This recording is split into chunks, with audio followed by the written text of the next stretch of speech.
Marvel and DC, or should I say DC Marvel, put out a new crossover edition today, and that's special. You know what else is special? We're joined by one of the contributors to that crossover, but not just that Yeah. crossover, one of the people who's contributing to the industry of comics as a whole. And I'm not even just talking about DC. Joshua Williamson Yeah. is writing for DC, writing for Marvel, writing for the Energon universe. This man is everywhere and still finding time to stop for a moment and talk to us. We are joined Yeah. by Joshua Williamson. Thank you so much for joining us. How Yeah. are It you? was good to talk to you guys. Yeah. Thanks for Feeling is having me again. very mutual, my friend. Yeah, yeah. And right away, congratulations on being able to be a part of the DC Marvel crossover. I got to imagine that Yeah. someone like yourself who has a lifelong love of comics to be a part of one of these moments has got to feel super special. Yeah. Yeah. I had to. I had to. There was no way I was gonna do it. I mean, I have it right here on me. I have a copy. I've had it for a bit now. It's Yeah. been awesome. Yeah, that's what I'm talking Yeah. about. Um, you know, I'm obviously you guys know I've done a lot of work at DC for the last 10 years. Like DC is definitely like a home for me, and I do a lot of work there, and got my hands in a lot of stuff over there. But at the end of the day, I'm a comic book person. I'm a big old comic book nerd. You can tell by my backdrop. If you guys ever come over here and see my office, you can tell it's like it's a lot of. I really just love comics, and being able to be a part of a DC Marvel crossover, there was no way I couldn't. And to get to do it with Hayden, but also get to do it with Scott and James, like all those are all these pieces. And yeah, the nerd in me is like very excited, but it's funny. And you and we've talked a little bit before, but like the way my brain works a lot of times is like, what's next? So it's Yeah. like I never really slow down to appreciate things sometimes. And so with this, it's like I don't know, it's weird. Like I have it sitting in front of me, and I'm like, man, this is so cool. All right, when do I get to do it again? It's just like, and then at the same time, I'm like, I got work to do, so I gotta like go. You know what I mean? It's like I always have so much work to do, and it's like, as you guys know, I do a lot, and even with the amount of work I have right now, I haven't even announced everything. And so it's like there's still other things I'm working on that have been announced on like multiple things. So I always have a hard time appreciating how lucky I am sometimes in these moments where I get to work on like really cool shit because I'm just like I'm working on it.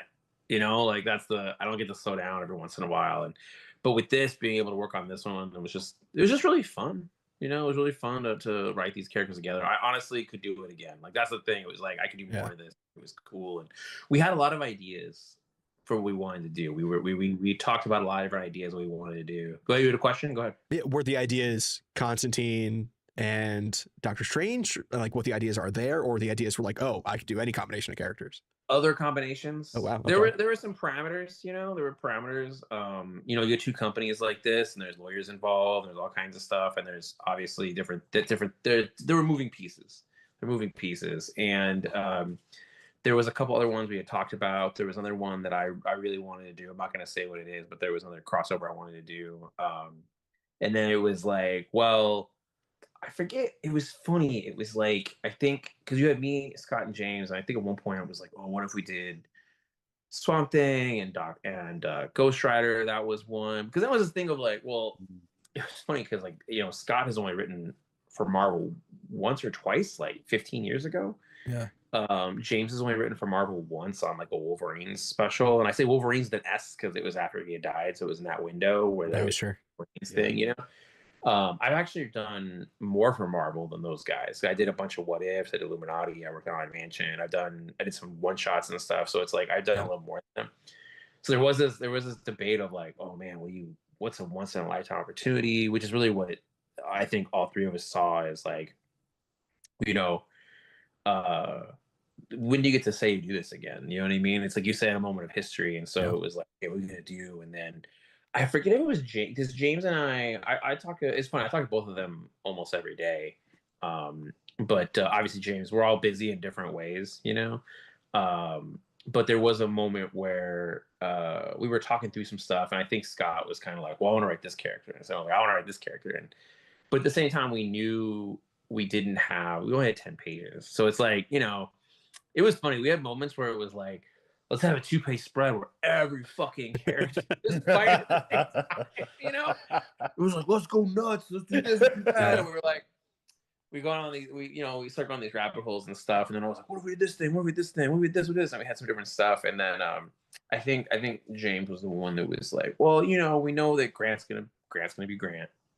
Oh yeah. So let's let's not do what Grant's doing. Let's not go as big as Grant. Let's do something that's big but is about something smaller, right? And it was like, and then it was like, oh, okay. So what if we get to see there's this big? Basically, the way we saw it was this. We looked at our story as, what if there was an actual event, like an event happening? Like this is a Marvel versus DC magic horror war that is happening, right? And it's happening outside our vision, but we're seeing it through the eyes of two characters like John Constantine and Doctor Strange.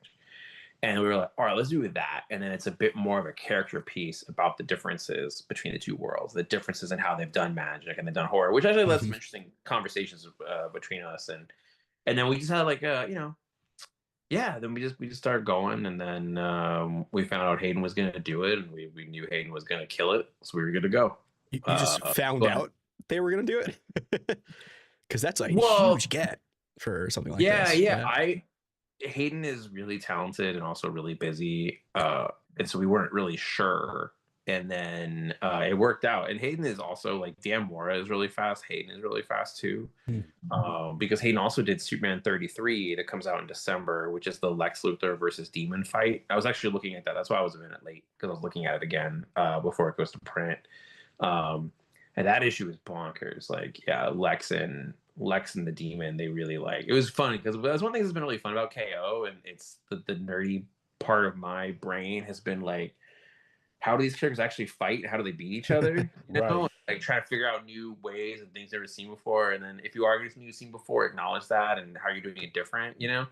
But yeah, like Scott and I have these like really long phone calls talking about like what are the creative ways these characters can fight each other, and then how do they win in a way you haven't seen before. It's been that part's really it's really fun. But yeah, Hayden did that, and then we were I forget where we were.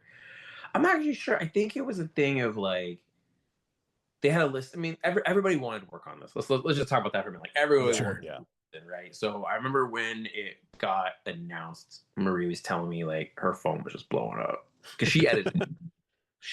Oh wow. So, okay.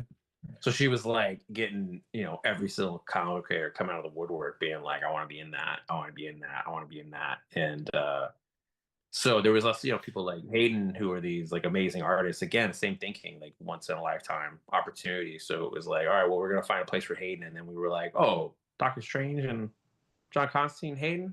No brainer.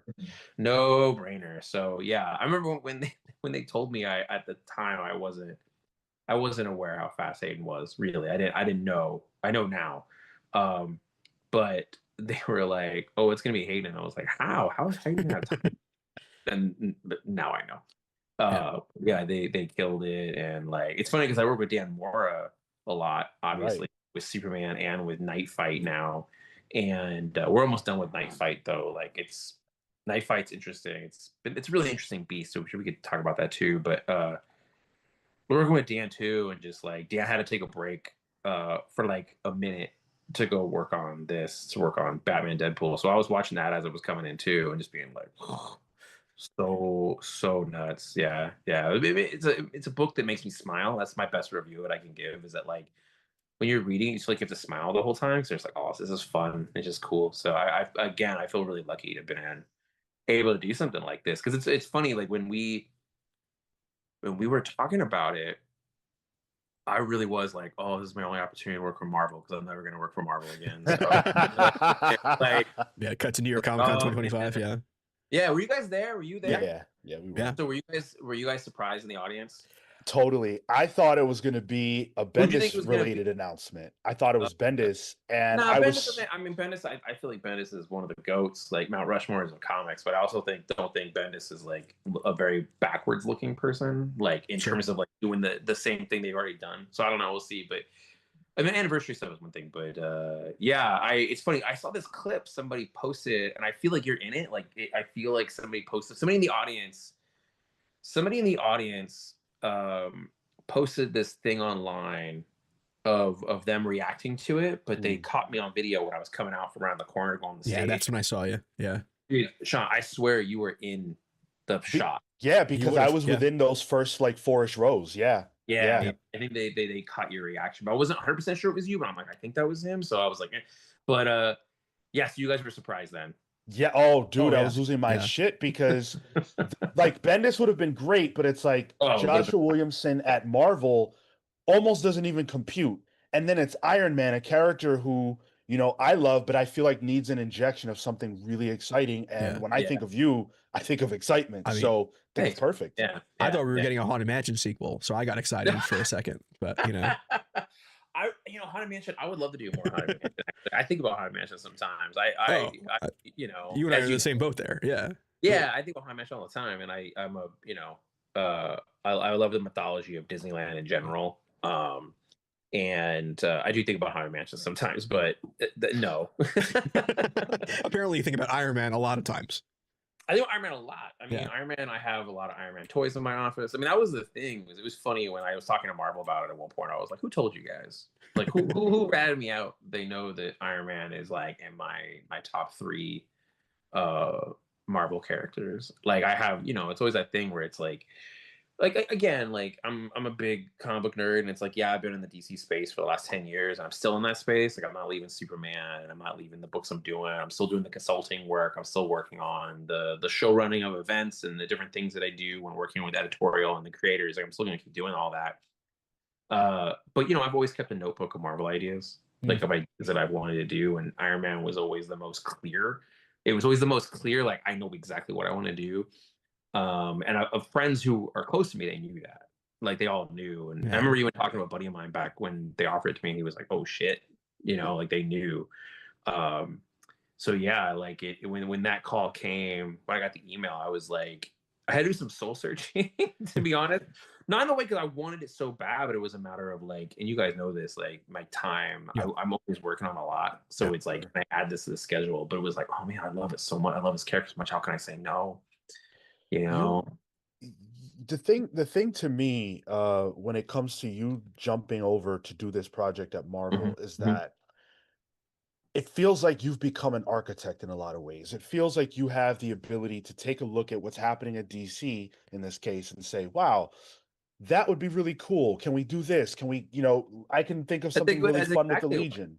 That's exactly what I do. I mean, I look at DC as like a big machine. Right. And there are different gears to that machine, and always trying to figure out, okay, this gear does something different. They don't all do the same thing. And I definitely look at DC like that. And when I do the consulting work that I do or talk to editorial other creators, like I'm very much in that architect space for them still. But go ahead. Yeah. No, but then I thought about that, and I'm like, well, shit, what would it look like if Joshua Williamson got to put his fingerprints, his palm prints on Marvel? And I know you're starting with Iron Man, and I am over the moon excited about that. But I know you probably can't go too deeply into this, but is the relationship with Marvel, is there a potential for it to exist beyond Iron Man? I don't know yet. I'm really be honest. I don't know yet. Okay. I mean, right now, my goal, I'll be really straight with you. My goal right now is to make a good Iron Man comic book. I love that. Like that. That is it. You know, like I definitely, you guys know me. Like I always got I'm a nosy comic book creator. I don't have a problem asking questions. I don't have a problem raising my hand in the room. Like, I don't have a problem being opinionated.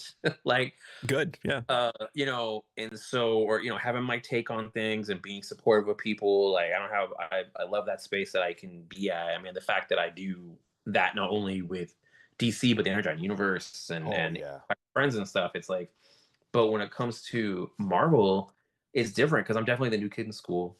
You know, like they're a universe that is running and has been running, and they have a lot of really awesome creators there, editorial there, and they have the thing they're doing. And I'm coming in and I'm like, I'm not here to try to like change anything or mess anybody up or, you know, what's the phrase, like overturn the apple cart kind of thing, right? Like I am here to be like, my job right now is to make a good Iron Man comic book. And that's what that is my focus in that space. And that's what I'm doing. And part of it is because I feel like Iron Man, I owe it to Iron Man as a fan of Iron Man. Like that's how I see it. It's the same way I approach G.I. Joe. Is the same way I approach a lot of stuff at DC. Is looking at these things and being like, okay, I'm a fan of this too. So what do I do to maintain that and then move that ball forward and just tell a good story with it. It's like, and not be precious about anything, but I just look at it and be like, okay, I gotta just do the best book I can. I love this thing too, and I feel like I owe it to that book and to the fandom, but to myself, really, to just be like, I want a good Iron Man comic book, so I'm gonna. No, offensive else. There's been a lot of awesome Iron Man comics, Sure, but for me, like I gotta just make a good Iron Man comic. So when it comes to like the architect stuff at Marvel and things like that, like I owe Chip a call and things like talk about stuff. I know some of the plans they have moving forward. Philip is doing awesome work on Hulk. I'm really excited. Yeah. Hulk stuff that's coming up. Chip is killing it on Captain America. Al is a great comic book creator. I really like what they're doing on Thor. I do try to. So I'm aware of what's going on, but again, my goal is like I just gotta make an Iron Man comic. Cool. Where does that Iron Man fandom come from, though? Is it from reading the comics? Is it from, I don't know, like pure comics? Pure comics. Okay. Yeah, I was talking about this earlier this morning, and they were talking about their fandom started with the cartoon. Sure. Which is interesting to me. That cartoon is so wild because I mean, it's like who would have thought Force Works would be a cartoon? Basically, it's like raise your hand in the '90s if you thought Sentry was going to be a cartoon character. And I like Sentry too, and I like Force Works. Force Works was dope. I mean, you could unfold that cover, but you were never folding it back. Sure. But yeah, it was just pure comics, dude. Because so I worked at a comic store in high school and college, but before that, we talked before. Like I've never lived in a house that didn't have comics in it. My parents read comics when they were kids, so it was always in the house, right? Like a short box full of books. And my mom was always a more DC reader. She read Teen Titans when she was a kid. My dad read Doom Patrol, but he was always a more pulpy guy. He'd always read like the Shadow novels and Doc Savage novels. But on the Marvel side, he would read Fantastic Four and a lot of like Captain America, Iron Man team ups and the Hulk. Okay. Like that was more his headspace over here. My mom was always a more DC reader when she was a kid because she loved Teen Titans. That was like her big thing when she was a little kid. So my dad's side, I had these comics in the house. Like I have old issues of Iron Man that I have in my possession still that were my dad's when he was a kid. I have them now, Yeah. So it's like that was my love of Iron Man came from that place. And then because of that, I like to call them like Costco kid packs. They would do those things where they would sell at Costco these like bricks because in the 90s they were printing so many books that they would do this thing where they would sell it to Costco in this like pack.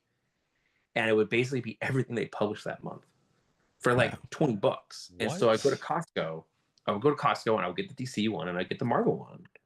And I was reading everything. And this is part of why I'm the way I was reading everything. So like it's all behind you still. Yeah. Yeah, no, I sold my collection like 17 years ago, but okay. I still have stuff now, but I sold my single issue collection, I guess I should say, which I regret sometimes. There's some stuff in there I wish I still had. I had a run of Amazing Spider-Man from like issue 20 until the present day in that moment. Dude. It's First Prince of Scorpion all the way. Oh no. Until Brand New Day. I had all of it and I sold it. That was one of the hardest, That was one of the hardest ones. And I had a lot of first appearances because that's what I would collect. That was your One More Day. Yeah. Dude, yeah, I was bummed, dude. That was one that I think when I sold it, that was the one that hurt the most. I had a good run of Hulk. I had a good run on Uncanny. But yeah, anyway. So I would get these packs, and so in those packs they would have, but it was always scattered too. Like sometimes there was no order to it, right? So it'd be kind of weird. Well, that's where a lot of my love for, I think both universes. It's like I wasn't just reading the popular stuff; I was reading everything because I would get those packs, and I would just read all these books, and Iron Man was one of them, and that's why I think sometimes I don't know. Like I'm a big '90s kid. Like I love a lot of 90s comics. And it's funny when I talk to people and you can see their faces when they're like, you like that story? Like, yeah, it was cool. It was fun. Why? I don't ever think it's a bad rap. Yeah. And so in the 90s, I would read a lot of Iron Man stuff. And I was definitely the target. I was the target audience for the publishers in the 90s because if there was a gimmick cover, I would get that shit. You're the problem. If there was a gimmick, I still buy gimmicks to this day. Yeah. Like when I sold my collection, one of the things I'll buy at conventions is if I see like a 90s gimmick cover, if it's a foil, a hologram, whatever. Wolverine 50 is one of the greatest cover gimmicks of all time. That's the one with the slash mark on the cover. Oh yeah. Wolverine 50. So I was a big variant cover nerd. But that all being said, so Iron Man in that moment would have these covers like when they introduced the modular armor, where it was like really a foil thing, and So I started reading Iron Man then, and I pretty much have read Iron Man since. So I was just always just reading Iron Man through. So that's early '90s, and then I read through The Crossing, I read through the Tony Stark stuff, and then I read through Heroes Reborn, and then when Heroes Return started with Kurt Busiek and Sean Chen. I mean, I've basically been reading it since then.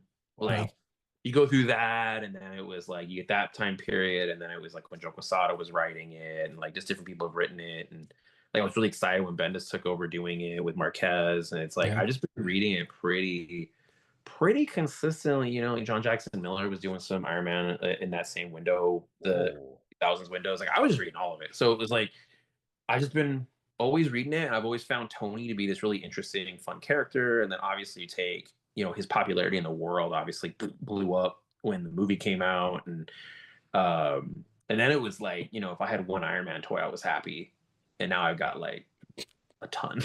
Yeah, dude, you were showing off one in particular when you were on Nearman Condition the other day, and that one is dope. Yeah, it's right here. Hold on, I'm gonna grab it. That's I want to see it now. Yeah. That's one of my favorites. Hold on, let's see what else I got here. I got so many Iron Man toys in my office right now. Josh Williamson probably has the coolest room in comics, I'm kind of jealous, right? honestly. Yeah. Oh, this room is huge. One of these days, I was talking to Sal about this, and I think at some point Sal and I'll probably do it or something. But one of these days, I'm gonna find a way to do like a tour of this space so you can see it. It's pretty big. I mean, it's above our garage, so you can easily fit like 2 cars in here. That's how big this room is. Okay, you got room for a Batmobile in there? Or? What's that? No, I do an arcade in here. There you go. You mentioned that, yeah. And I have so this is where I normally work. This is my normal desk, and then I have a DC section over here. And I got some turnstile, little kitchenette, and then I have a Marvel section in my office that's over here. Nice. That every once in a while I'll sit over there when I'm doing like Zooms with the Marvel people. So I have a Marvel section over here. Yeah. But yeah, I know what this one. This one is dope because it's actually like a metal. It's wow. Yeah, it's real cool. I love this one. It's on my desk all the time. It actually wasn't on my desk earlier today because my son took it off my desk, was playing with it over there. Nice. But yeah, I love this one. This is probably this is my favorite Iron Man toy, is this one. It's the Mezco one. It was a Mezco one. Mezco's good. Yeah. Yeah, Hasbro. I have a lot of the Hasbro ones though. Like I just got this in the mail yesterday. It's the Mach 72. Oh yeah. Yeah, somebody called this a space armor recently, which I thought that was interesting because I'm like, it's the one that he was wearing on Avengers, and it came a little bit, not this last run, but a little bit in the Jerry Duggan run. It was a bit of this one, but yeah. Now you're the Iron Man writer though. You can actually that person whenever they bring that up. I can what? You can just be like, oh, well, actually, it's not. It's it's the actual name for it. No, I know. That's funny. I haven't gotten that. I also got this in the mail yesterday, which is cool for oh, Disney. Yep. That's right. Nice. That's real cool. I gotta put it in my office. But anyway, yeah. I look forward to that video for sure. Chat is going nuts. I see it all. Thank you all for the super chats and everything else. We don't have a ton of time with Joshua. We will get to. If you have some questions that are super chats, I can do them. We can burn through them. I have a little bit of time today, so we can. But if there's something in there you guys are curious about, I don't see them, so let me know. I will make sure to run these by you. It's just like I feel like I could speak to you for like 4 hours because I have so many questions for you. And then the audience has their own questions for you. I know. It's always funny when we do the lives. I'm always like, I've actually thought about this, about doing a, because you guys know this, like I'm not online. You don't do these. Yeah. And you're not even online. No, but it's not, yeah. Like, I mean, my assistant runs all the social media stuff. So that's not really, I haven't looked at. Smart. I don't really look at social media anymore. It's funny. Other creators know this, and every once in a while, when something dumb happens in like the comics Twitter space, they'll do screen grabs to send to me. I'm like, just print it out and mail it to you instead. Yeah. Yeah. I'm like, guys. So I don't really do a lot of AMAs. It was funny. I did an AMA recently for League Geek, and I want to get back to it, but it was awesome. And but I think I had like 300 questions or something like that, and I was like, oh, I can do this for a whole day. So I've thought about that, by doing a video sometime and just being like, all right, let's do chat questions for let's burn through it for like 3 hours, something like that. So we'll see. That would be that's another day. But yeah, what questions do you have? I mean, let's go with that. Yeah, so I really am curious, and well, first of all, I want to say thank you for using Madame Mask because I think Oh yeah, Madame Oh, Mask I is love her. fantastic. Love her. She's awesome. I have that toy too. The one with the crossbones. I got it over Crossbones two here. pack. Yeah, yeah, Yeah, yeah. I got it right here. Yeah, I think it's dope. Yeah. She's never anywhere though, and so I'm excited that you're using her. Why? I guess if you have a reason other than your enjoyment of her, why Madame Mask for the run? Well, okay. First of all, she was in Venom recently, so Yeah. she It's has been true. someplace. Yeah. Just to Okay. put that out Okay. there. Oh no, she's one of my favorite villains, and I really like her. I hesitate to call her a villain sometimes. Oh, She is a villain. Her relationship to Tony. I mean, her relationship to Tony is so complicated and interesting Yeah. that it was like, of course I'm gonna have her in the book. Of course we're gonna put her in there. Like that was like a what do you call it? Non-negotiable. It was like I good. had to have her in the book. I mean, I think their relationship, they're antagonistic to each other, but there's love there. So I'm like, I find her to be really interesting as a character, and like she has such an interesting history. She has a really cool look. It's like all the pieces of work that I'm like, of course she's gonna be in the book, and she's gonna be such an antagonist of the book. And there is a story reason though too, right? Because she's the one that basically goes to AIM and is like, I don't think it's about the armor. I think it's about Tony. Like every time, it's so funny how it's like with Tony sometimes there's these stories people fall back into, and one of them is always armor wars. It's always like, oh, somebody stole the armor. I'm like, that's so funny. Like the armor isn't the thing anymore. It's Tony. Like Tony's the thing. Like he built it, and so it's like, I mean, you know the pitch. I talked about in the panel a little Yep. bit when we were in New York, but the idea that they realize that when Tony went into the cave, he did not. He came out a different person, and that's ultimately what he really built. He built himself. He didn't build the armor. He built himself, and she knows that.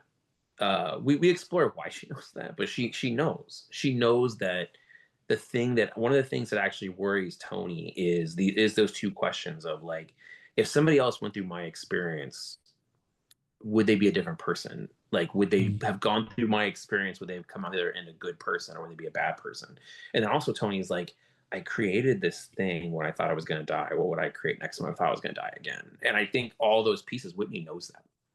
And so she's the one that goes to AIM and is like, let's put all these pieces together to be like, we don't want more armor. We want a Tony we can control. And that becomes a major piece of the story. Yeah. And so Good. that's where she knows that because she was around him, she had that. She knows him. She knows him. So it's like, yeah, But it's see, gonna be fun. this Yeah.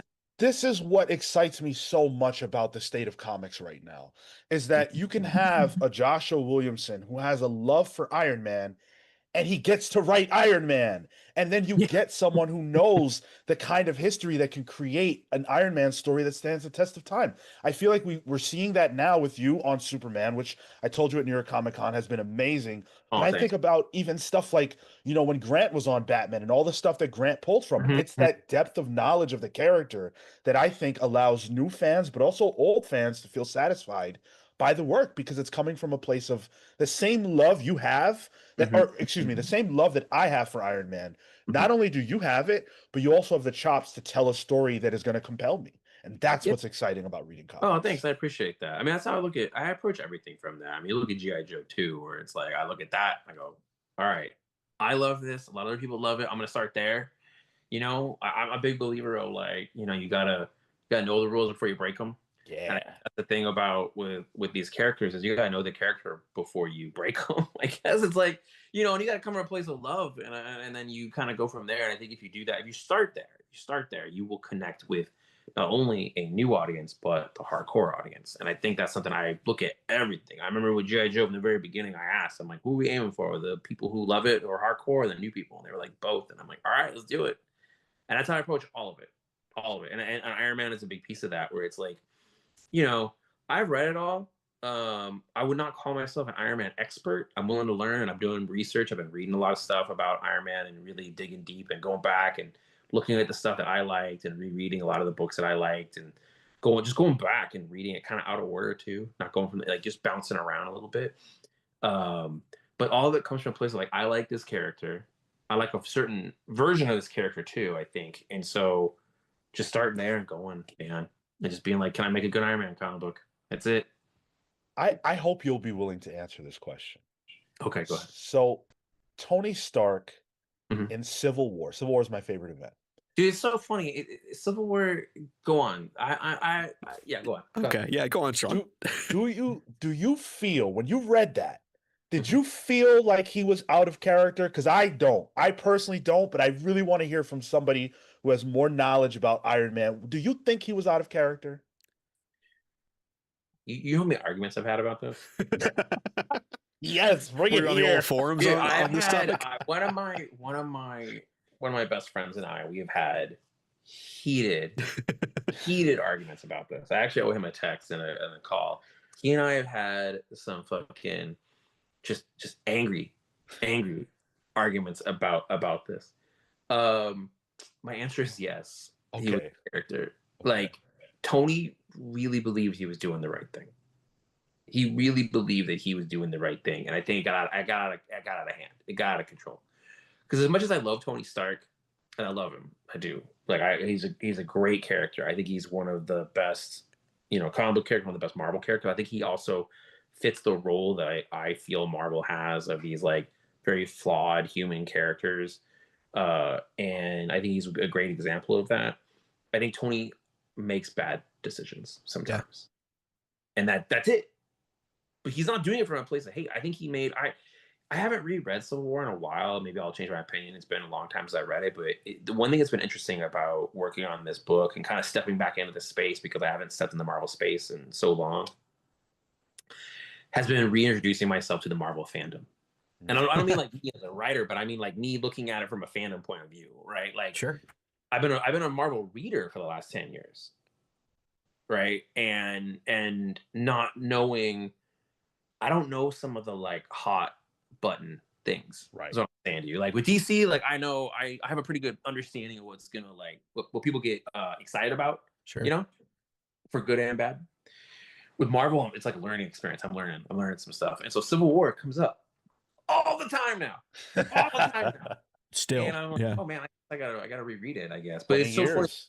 There's a thing about Civil War, and I think this is why it's funny. Like Civil War and Infinite Crisis have this kind of in common, where there's a before and after for the company, for the publishing line, for the story. It's funny when you have these events that are before and after, and you have obviously Crisis on Infinite Earths. Like there's a few. That's probably the biggest one. Secret War is the same way. But that moment for both Infinite Crisis and Civil War, those are before and after milestones. Like they're canon events, I guess Yeah. you know what I mean? Like those are moments that are like there is a before and after for those characters, for that stuff. And for Tony particularly, that is one that is going to it haunts his character. Like it haunts his character. Yep. And we do reference Civil War in the first issue. Yes. Like we just reference it, like, because I mean you have to. I think you have to. You can't ignore it. I mean, with that being said, though, it's important to me that this book is fun, and that we get a fun version of Tony. Like that's something I'm trying. Okay. I didn't want Tony to be a bummer. Like I want him to be this version of him that's not the burdened version of him right now. I want him to be the one that is like still cocky and talks shit. So I push for that. But yeah, Civil War, man. I feel like he was definitely it was Tony being Tony, man. Like Tony makes bad choices sometimes. I feel redeemed. I mean, just. I mean, you're pro his choices though, Sean. What I mean by that is, like, my thing is, I feel that people read that event and Tony's perspective, and they go, "I don't agree with him. He's out of character." And I'm like, "Well, no, he's a flawed person who made a mistake. He made a choice that he made a bad choice. He regrets." It's funny when people talk about characters being out of character, right? Because I've seen this a lot at DC, where it's like they're saying they're out of character on a core concept, but what I find sometimes is they forget that like the core concepts of characters can change depending on the story that's going on around them or the thing. So it's like it's always tough when it's funny if you're writing a character and that character is going through actual growth, like you're trying to give that character an actual story with actual growth and an actual emotional character arc, they will probably make a decision different than they made on day one, right? And so the problem is if you're a reader and you're like, well, only day one matters, is the only one that matters, you're going to struggle with that character making different decisions down here, even though they've had the emotional arc. You had to kind of go on that journey with them. And what I found sometimes with characters is if you go on the journey with them, you get to the ending and you're like, I believe that. But if you're a new reader and you're starting here, you're like, you know what I mean? Like because you didn't go on that journey with that reader all the way through. And you find this with the more popular a character is, the more this is, and it's tough because you can't expect everyone to read everything. Like, listen, working on Superman right now and having Superboy Prime in the book, it's like you had to have read. We talked about this. That if you only know Prime for Infinite Crisis and you don't know anything else, you're probably gonna be like, "The fuck? How is Superman?" You're like, "Well, you got to read Death Metal. You got to read Death Metal Secret Origin." Right. Like, you know what I mean? It's like you gotta. And so I think that's like with Tony, like with people out of character, it's always kind of fascinating. Where it's like, are they out of character at their core, or are they out of character within the story? And those are two different things to me. Yeah, because where a character's at in the story, they might make a bad decision because of what's going on around them. That's TV stuff too. You know, characters grow and they evolve, and then they make a bad decision based on what's happening. It's also human. It's a human thing to do, you know. And that's what with Tony, he's human at the end of the day. So I mean, to call back your Superboy Prime comment, thank you for bringing him back. Bringing my boy back. Oh, he's one of my favorite characters. He's one of us. He's one of us. Yeah, and just the little roller coaster you put on in that Legion of Darkseid arc of his. We said it at the beginning. Time Trapper sent him because he could do something Superman couldn't do. And that was Trick Saturn Girl. I was prepared for the redemption arc that is Superboy Prime in that, or the continuation of his redemption arc. So I was just so happy to see that. He's still in Superman right now. Yeah. We have some wild plans for our boy Prime. I mean, I think in a few weeks you'll start to see some of the plans we have for him, and it'll be really fun. I'm very excited.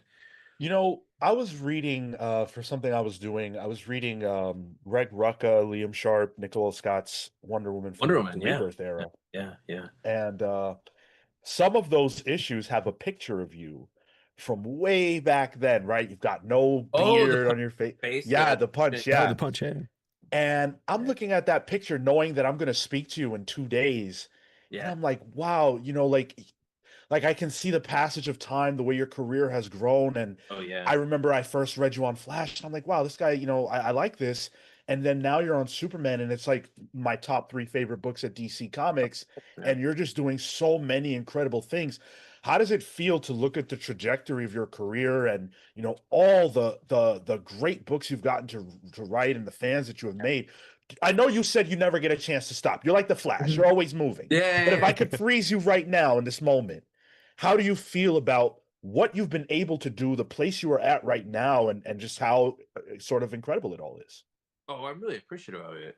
I mean, because I go back even further. Like I was thinking about this recently. It's like I go back to like 2008, 2009, 2010 when I was like just starting out, and just the struggle is real, and like really not and being like, man, I want to do all these things, and feeling like it was never going to happen. I was never going to make these books. I was never going to get to do the stuff I wanted to do, and a lot of self-doubt. It was like I think about that window a lot. Like I remember when I first moved to Oregon. And I was just like, oh my God, I was losing my mind. I was just like, all I want to do is write comic books. And I was really thankful that I got to do what I was doing, because nothing can stop you from making comics, whether you're working for Marvel or DC, whatever. You can always make comics. So I was doing my best. I was doing what I could. And I do have these moments of like, I don't know, I slow down and I recognize that I'm at kind of a point in my career where, not to say I can do whatever I want, because that isn't true. But there's a lot of opportunities that I have and a lot of open doors, and it's like the fact that if I have an idea for something in DC, I can just call. I know exactly who to call and talk about. Like we're done here. I have a crazy idea for 2027. I got to call the editor and pitch it to them when we're done talking. So you know what I mean? It's like the fact that I'm in that space, so I can be like, hey, what about this? What about this? What about this? And I can be that. I'm very appreciative of it. I mean, it's super surreal, dude. I mean, I get to write Superman. I got to write Flash, I got to write Green Arrow, I get to write Iron Man, I get to play with these characters, and I get to tell these stories I've wanted to tell. And even with G.I. Joe, and then also with just the creator own stuff I'm doing. Like at the end of the day, I just really love telling stories, and I get to do that, and I get to do it in the areas that I want to do it. I'm just really appreciative of it. Like it does take me a minute sometimes. I take a deep breath and I go, I get like, all right, and I just feel very, very just very lucky, I guess. I don't know. And I try to slow down and appreciate it and be like, have fun with it. It's part of why I don't get as worked up, I think, as some people do, I guess. I don't know. I don't take certain things personal because at the end of the day, I get to do what I wanted to do since I was a little kid. Yeah. You know, it's Living what makes the dream. me, Yeah. yeah, less precious, less weird. You know, I think it's I don't know, man, I love it. I get to do what I love. So there's I don't know, it's like I have all this stuff. It's interesting. I was talking to my daughter about this. Something similar. We were talking about something and I was like we were talking about my office and toys and stuff, and I was kind of telling my daughter, oh, she was embarrassed about liking about liking something other kids at school didn't like. And she was a little embarrassed about it. And we were talking about it. I'm like, you like what you like, girl. Don't worry about that. You like what you like. Like, don't worry about it. And I was telling her, I'm like, let me tell you a secret. I was like, do you think all the dads on our street have a room full of toys? do you think they collect like a whole? And she was like, don't they all? And I'm like, no. No, they don't. Like, they probably will come to my office and be like, are you a little kid? I mean, I have like oddly recreated like a space that is like my ideal childhood plus a comic book store. You know what I mean? It's like, yeah, natural. So, but anyway, yeah, I'm very appreciative of it. I recognize how lucky I am, and I do. Every once in a while, I do get to slow down and be like, oh man, that's fucking cool. Yeah. And I go back to work. Oh, I gotta write some more Legion. Yeah.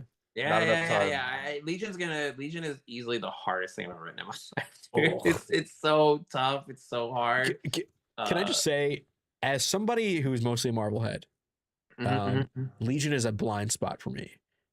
For a lot of people. What you guys have been doing with like the all in and kind of rehabbing and reintroducing Legion, I'm in. I'm all in on this. And that's great. Yeah, it's gonna be like it's just cool. Really interesting. Yeah, we have a lot of really fun plans for it, and I'm it's like a daily thing. I'm working on that plus everything else that I'm doing. But that is easily the biggest, I guess, challenge I've had because the fandom is massive, but it hasn't been really around a little bit. Yeah. You know, it's been a few years since Bendis, and what I'm looking at right now is like it is that kind of like the thing I keep saying to people is like the trick on this is having your cake and eating it too. Like that's the trick on Legion, and that's been the thing I've been thinking about a lot. Is like it's kind of funny because at first my first approach to Legion is like, how do I make everyone happy? Like, but the trick is you can't. Right. You can't. So that's been the part that's been really interesting is trying to navigate that, and that's the work I've been doing.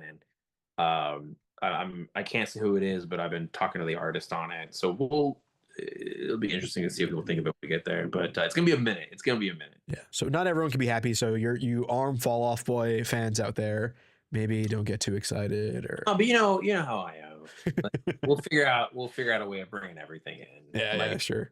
But yeah, so with Marvel stuff, with Iron Man, it's just been that's one too. Like I wanted to work on Iron Man, so it's tough to be like it would have been impossible for me to say no. Is how I see it. Like I spent a long time thinking about it, but it's like getting to an Iron Man book. That's the way I'm doing it, and the fact that we could have some of the characters in it that I want to have, like it'll be in the solicit, so I'm not like spoiling it or anything, but like the fact that we'll have like Captain America will be in the book, like it's like I've been able to go and look at all these things, and that's also super surreal. I've said this before, but it's like getting to write like Captain America throws his shield is super. Like the nerd in me is just like, is this real? Really? This can't be real. Someone's gonna shut this down, like but. It's just been really fun. Yeah, I love it. Can you please? I mean, I just love the relationship that Iron Man has with Thor so much because it's so interesting to me. Oh man, let me tell you something that's gonna break your heart though. Thor has always been the character I have struggled with, even as a reader. Wow. Like I don't read Thor regularly. I probably read all the Thor #1s over the last 20 years, but it's the one that I probably have always struggled with connecting with as a reader. Like Jason Aaron's Thor run is freaking. Oh yeah. That is, but before that I struggled. I mean, I definitely read the Dan Jurgens one from Return, like that one with Ramita. That that one is dope. And I was reading that one. I was thinking about Thor yesterday actually, and I was like, "This is how my brain works, dude." I'm like, I don't know how it came up. I was like, I was just thinking about Thor yesterday. I was thinking about Thor yesterday, and then I was like, "Oh man, if I was gonna do Thor, who would the villain be?" And I figured the villain was gonna be, and I was like, "I'll just put that in a box over here, and not worry about that forever." Goes in the Marvel Journal. Yeah. It is, yeah, it goes in the Marvel Journal. And then it was like, has anyone used that villain in a long time? I don't think they have. And going and taking a little note to myself of it. But yeah, I haven't. Thor is funny. Like Thor's always been. That's kind of like my blind spot a little bit. I've read a lot of Thor, Sure. especially in the '90s. I mean, I guess it's the same thing. I've read a lot of Thor, but it's always been one that I've never like been as hardcore about. Like the way I am with. But that's what it's funny. Like, you're in the sandbox now, though. Well, no, but so let me. It's funny when you like something and then you like something and then you find somebody who loves it. Sure. Who loves it.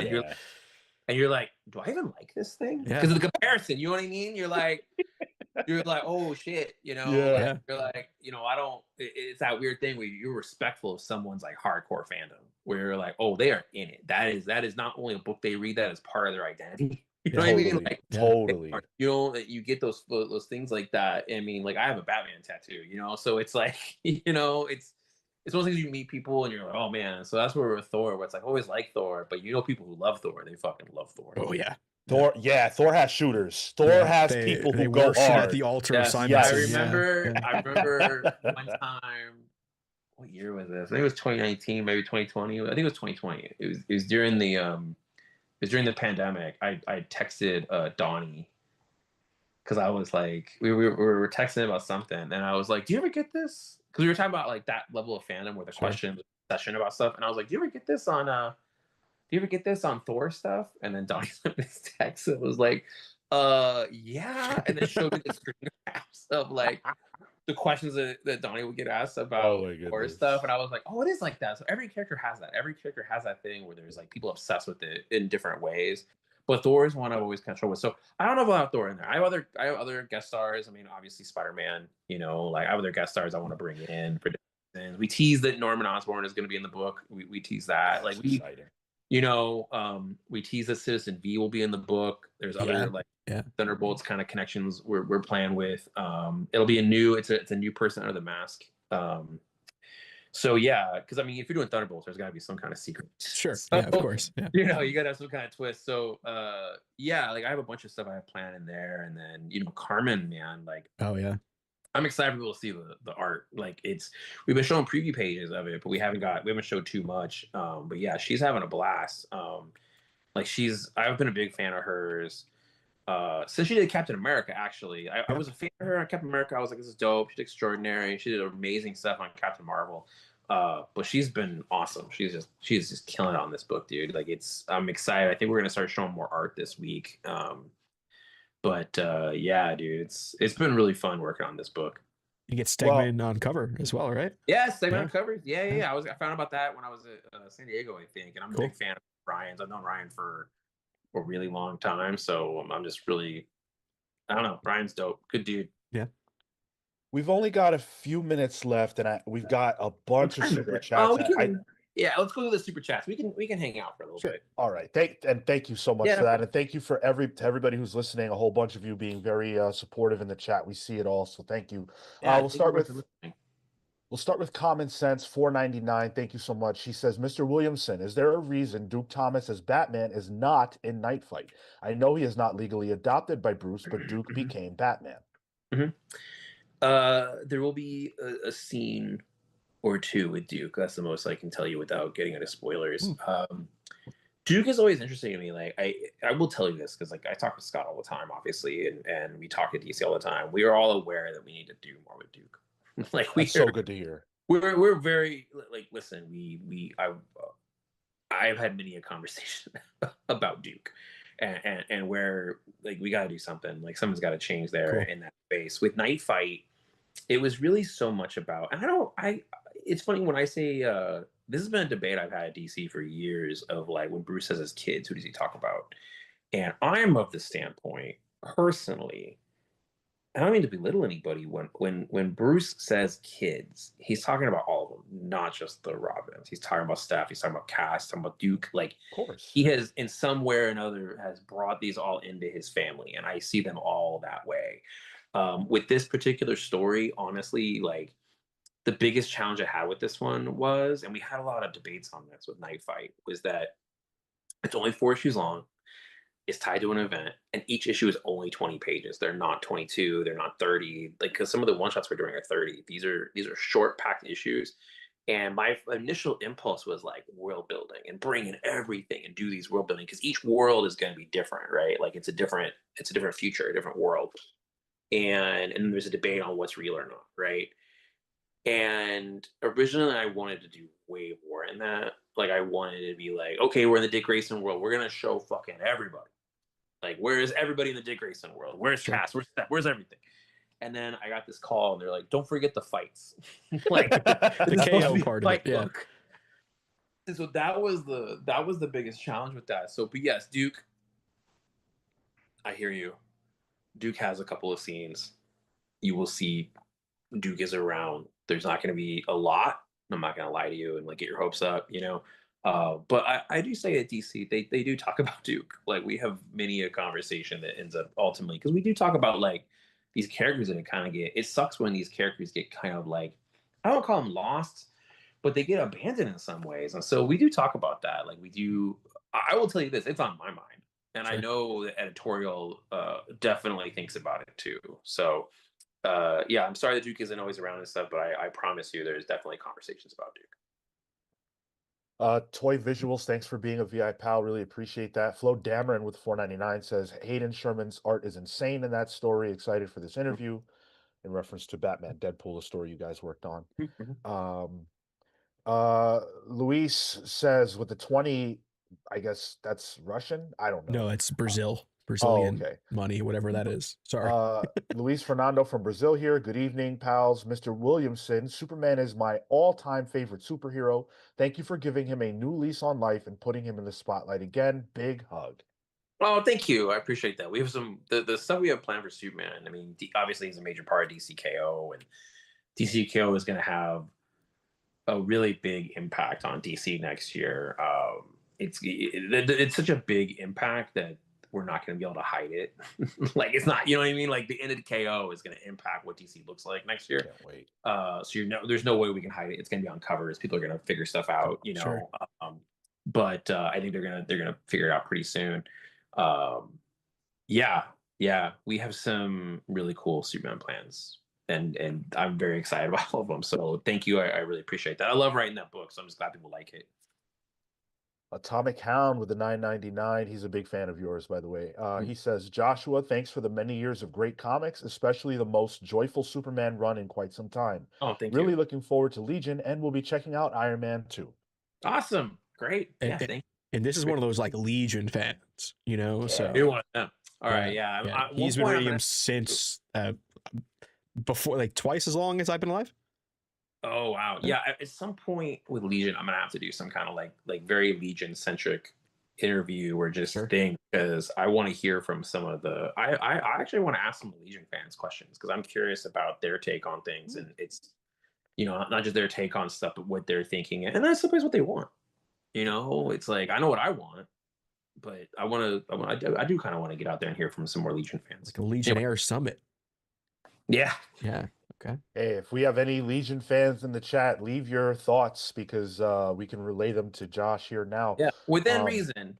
Yes, within reason. I cannot take any unsolicited story pitches. Story pitches. It's more about what matters to you, and what matters to you about Legion. What do you love about Legion? What are your favorite Legion stories? And also, who are your favorite Legionnaires? Those are the questions, and why. Those are things I'm more curious about. I can't take story ideas. Mine was that one panel of handsome chameleon boy. Dan Moore. Yeah. Amin Perez with the 10 spot. Hi, congrats on this amazing era of comics, the best since Rebirth, in my opinion. My question, which Superman run or interpretation impacted you most before working on the character? Thank you. I mean, Jurgens. This is Jurgens' Triangle era. Like, I'm not gonna. I mean, you can see it, but the fact that I use Doomsday, You know, I mean, it was very clearly the Triangle Era, because that was my Superman. You know, I started reading right before Doomsday, reading Superman regularly, and I basically read, it's the same thing. It's like I started reading Superman in the late '80s, early '90s. Well, really, yeah, really early '90s, and I basically read it all the way through. And so the one that is one of the bigger influences is that, you know. And then I look at, I mean, even the very limited amount of Superman stuff Alan Moore did. That's something that definitely influences me. Um, and then, you know, you go back to some modern stuff, and it's like Tomasi Yeah. and Gleason, they were doing amazing Superman stuff. I mean, their stuff was so good. And there's an issue that Tomasi did, and Gleason with Jorge, with Jimenez, they did really early on in Rebirth. That's really great. I mean, they just did some really amazing work in that. And but that's a big influence. You know, obviously, you know, as I got older, I would go back and read things from like from John Byrne. So here's the thing: when I was on Flash, part of the DNA of my run on Flash was, it was, you know, obviously Jeff was so involved in Rebirth that it was very uh very Jeff, you know, like when I was working on Flash. And it was like, it was interesting because my favorite Flash comics were always done by Mark and Jeff. And so it was, those were huge influences on my Flash run, clearly. Like, you can, there's no question of that, right?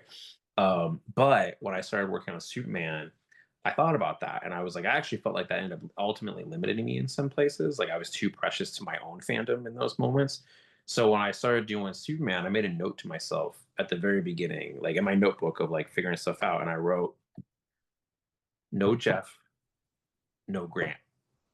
And Wow. what that meant was, it was that I couldn't revisit what they had done.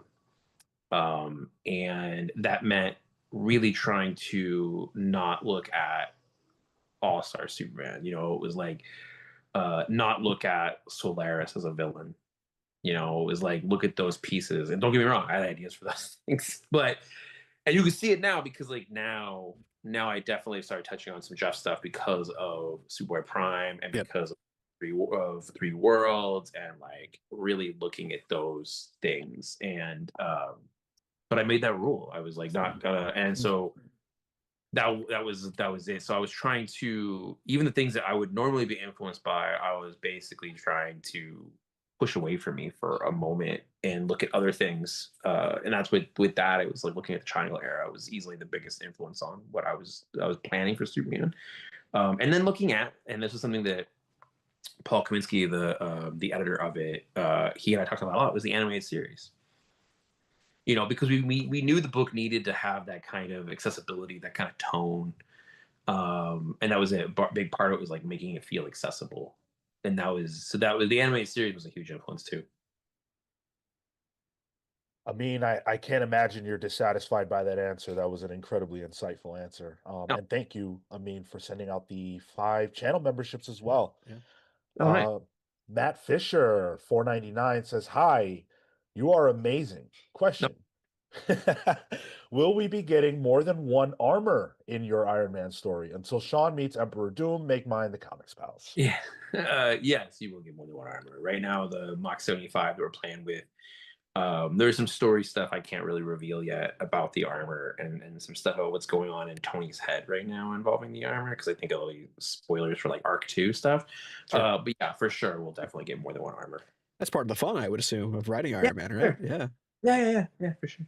And then if you can stomach 2 more questions. Yeah, me too. That's good. Yeah. Awesome. Yeah. Well, hey, you're a busy man.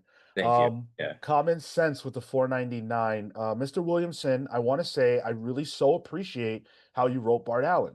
You used Bart's same line from Flashpoint, Kid Flash Lost. You know comics. Yeah, I love Bart. Like, Bart was my.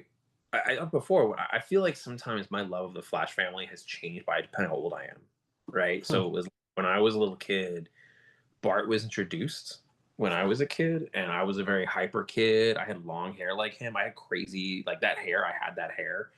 And Mark Waid, I don't think he hates this, but we talk about this sometimes. Like, I have Bart's first appearance signed by Mark Waid that I got when I was a little kid. Oh man. You know, so it's like, yeah, I love I love Bart. And so when I was a kid, Bart was my jam, dude. And I was reading that book. I freaking loved when it was Mark and Humberto Ramos. Like I freaking loved that comic. And so I was a big Bart fan. And then as I got into my and I liked Wally, but I was a big Bart fan. And so by the time I was in my like 20s, I was hardcore Wally. You know, like Wally's my Flash. But it's funny to be older and be like, oh, now Barry's my Flash, and not just because I was writing it, but like I will forever feel a connection with Barry Allen. Like he was in my head for 5 years. I will forever feel bonded to him in a way I won't be bonded to a lot of other characters because he was like my life, you know, for 5 years. And there's a lot of interesting connections there. Anyway, it's funny when I'm an old man, when I'm like super old, maybe I'll be like, Jay Garrick's my boy. But yeah, I love Bart. I actually, dude, right now, in the Flash book right now, it's very Bart centric because of what we're doing at TCKO, and it's really fun to I don't know, read those adventures right now, and I'm just glad Bart's back. That was the other thing, like I got to bring Bart back. Like that was just one of my missions was always to bring back all this stuff that got lost. So I was glad I got to bring Bart back. But yeah, he's awesome. I love him. And then we've got one last one here from Matt Fisher with 199. Can you reveal anything about the Legion roster? No. Good answer. There will be teenagers in it. There will be people called Lad and Boy. There is a lad, there is a boy. Yes. I mean, I think it's gonna be interesting when we start getting in there. I mean, I have my favorites, but I can't be selfish. It's about the story, so I know who I want. And it's interesting. I think the story's going to be interesting to see how people respond to what we're doing with it, because it's one of those things that my biggest goal on it is to be like one of my biggest goals with Legion is to be able to honor everything that's come before, but still move the ball forward. Yep. So it's gonna be interesting. Like it's gonna be one of those things where to make a book that has such a history and so many characters and such a big fandom, but to also make sure it's accessible for new people. Like that's something that I'm really adamant about. The character who's going to have the main point of view, I think, will surprise people. The way I'm going with it, the character that we see the world through, is not a new character. So I think it'll be surprising how people respond to that, and then the villains we use. But yeah, I can't tell you anything else. And it's also not going to be out for a while, so it's like it's going to be some time, you know. Yeah.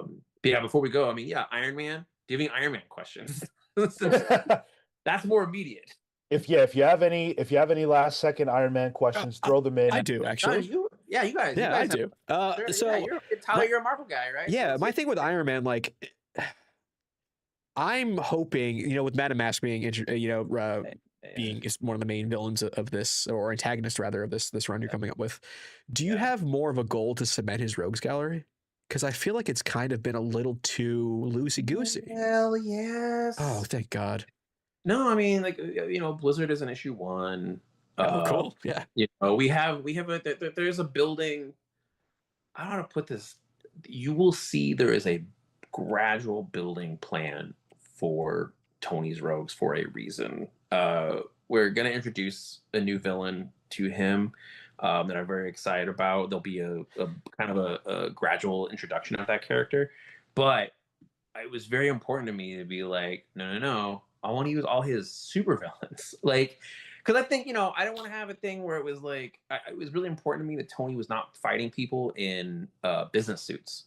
Yes, I was like, I want him to be fighting supervillains, and so he does have this gallery of supervillains. Like, I got some thoughts and some plans, and I'm very excited about it. And it's like, I want to take some of these villains and amp them up, or just show why they're cool. So I do have a plan for a lot of them, and to really like give him this rogues gallery around him. And there is a plan for what that will build to. It was actually something we were building, and then when there was like, well, what if this happens? And because I had this other thing I want to do down the line, and they were like, what if this leads to this? And I was like, oh shit. Yeah. So there's definitely going to be a build on Tony's villains, and giving them more to do, and giving them a bit more of a not modern take. I don't think that's a fair way to put it, but just more to do, and to play with them and let them just be straight up supervillains.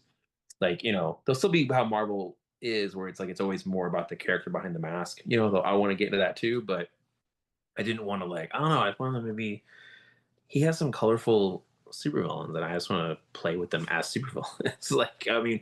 So yeah, we definitely have some stuff going, and I think I'm hopeful that when people get into it, that we're able to tell this big story we have, and you'll get to see that gradual build to this bigger plan we have with his rogues gallery. Yeah.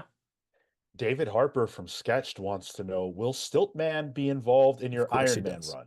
I told David already I would figure it out. Do you also have a really tall Marvel Legends Stiltman? I don't. Have they made one? They haven't made a You can keep adding legs to him. I saw one guy made it bigger than his garage. Oh my god, that's so funny. No, I don't have a Stiltman toy. I try to limit myself on some of the toys I get. I don't buy any X-Men. I don't buy any X-Men. I'm the exact opposite from you. I buy every X-Men. You buy all? Well, I will say this. I will say I don't buy any X-Men, but I cheat on all the time because I have Maverick on my desk and he just sits here all the time because he's just cool. He's just cool looking. He's just cool. Bring him to Iron Man. You can do that now, right? No, I don't mess with I don't mess with those X-Men characters, man. That's dangerous. Yeah. That's a whole other thing, But I have the only Hasbro toys that I get, the only Marvel Legends toys I get of X-Men, is I get is the Peter David, like Larry Stroman, Joe Quesada X Factor. So it's I have those. So it's I have that. Those are rad. That. I have to find a way of doing some army builders on some troop builders on Multiple Man. But the Multiple Man costume I like is hard to get. Yep.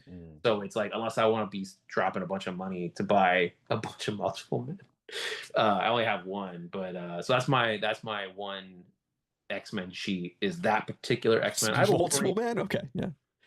No. I have the whole X Factor team. Oh, gotcha. You got Strong Guy too. I have the whole team. I got Wolfsbane. Yeah. I got Random. Oh, I love Random. I got the team. Cool.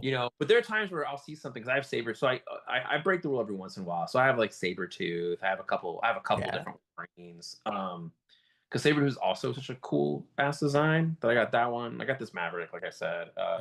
I'll break it every once in a while, but for the most part, I try to limit myself to just Spider-Man, Fantastic Four, and Iron Man. Occasionally, I got all the Secret Wars. I got all the Secret Wars of the retro cards. Yeah. So it just depends on what it is. But yeah, I try to avoid the X-Men one just because I think that's a slippery slope. Oh, I can confirm it is. Right? Yeah, it is. It's tough because every once in a while I'll watch those videos and they start showing different stuff and I'm like, I could get those. It'll be all right. Yeah. You want every once in a while I'm like, I can get that. I can get that. I have all the new Warriors ones, and whenever they've done a new Warriors tour, I've gotten those. So I have Justice and Firestar and Firestar, excuse me, and I have, Oh, you're a new Warriors fan. Yeah. Okay. So hold on. You said Iron Man's gonna reference Civil War, right? Mm-hmm. You're a new Warriors fan. Speedball confirmed for issue 1? No. I wish. Those poor New Warriors characters. I'm not sure if I don't know. Yeah, I love New Warriors. It's one of my it was one of my favorite books as a kid. I got those omnibuses and everything. Those are fun books. Yeah, really great. Yeah, I was that book was just legit real good. It was just real good. And I don't think the whatever the chemistry was on that book in that moment, I'm not sure if you can repeat it. And I think the trick is that I don't know. New Warriors is fascinating to me. Tom Brevoort did a whole thing in a Substack where he was kind of talking about New Warriors for a while. And it was really interesting sort of reading that and thinking about it. And I'm not even sure what the chemistry is. Whatever alchemy you got to do to make New Warriors work right now, I'm not sure what it would be. I haven't spent a lot of time thinking about it. But the trick is, I will say this. I do think whatever you're going to have to do to do that right now is to not do it over. Do you know what I mean? You know what I'm saying? Yeah. You got to do something totally different with it. You're going to have to, it's tough because, that's always the trick with these things is how do you can't always be repeating history, it's tough. This is how I imagine Madame Mask is going to be trying to recreate Tony in your book. Well, you'll see. The stuff that it's interesting with her, with what she, well, that's the thing. You're gonna make me go spoilers here. I was gonna happen. I tried baiting it. Oh well. She's funny. Whitney is so interesting because, you'll see because you'll see there's a moment in issue 5 where she realizes something she forgot, That's the most I can say. That's my spoiler. She's gonna be like, "Oh, I didn't put that together." Okay. I can't wait to get So that yeah, issue in my it's hands. funny. Like I've been very purposeful. Every time I pitch this book or we talk about Iron Man, the plans for Iron Man, I very purposely leave a certain piece out of Iron Man history on purpose, and it's going to be important. There's a reason why I don't bring it up because it's like it's an actual like story thing. So I'm curious to see if people are. I keep waiting for somebody to mention it. Because once you mention it, it kind of like it doesn't unravel it, but it does. It doesn't unravel it at all. It's like, well, yeah, that's why Tony knows and other people don't know, but we as the audience know. So yeah, we'll see. I don't know. We'll see. I'm not well versed enough to even crack this code, honestly. Oh no, when I promise you, when it happens, you're gonna be like, why didn't I think of Oh, you'll know it when you see it situation. You'll Okay. know. You'll know. Yeah. You'd be like, oh, duh. But yeah, I should definitely get out of here. Yeah. Yeah. Okay. Well, thank you so much, everybody. Thank you. Please, pre-order Iron Man. Pre-order Iron Man. It comes out on January 28th. Pre-order at your comic book store. Also, and I always hate putting this on the readers, go to your comic book store on Wednesday. Like, I think, the comics community at comic book stores is so awesome. And I think that right now you can tell how much the comic book stores are really working and really trying to take advantage of this moment. I think we are in a really awesome moment of comics, and there's definitely some struggles here and there. But go to your comic book store on Wednesday, pick up Iron Man, and then while you're there, pick up a creator owned book. Like the people that are there, they love comics too. They're your friend. They're there for you. Go in, grab Iron Man #1, and then also ask them what cool creator owned comic came out that week and pick that up as well. Pick up G.I. Joe. Pick up That's not creator Superman. Pick up Ghosted. Ghosted. Pick up everything that I am doing if you want, but also pick up some other stuff. Like let those people at the comic store talk to you and talk about what they're interested in, and definitely pick up some creator owned books at the same time. But yeah, go out, grab. Please pre-order Iron Man #1 with your comic book store. Talk to them about it. Talk to your friends about it, and then grab it and let me know what you think of it. So yeah, thank you guys so much for having me on as always, and hope everybody at home right now had a good time listening to us. I'm sorry I didn't get every single question. Someday we will do that, but yeah, awesome. No, Thank you guys for watching. We will see you in the next one. Yeah. Enjoy your new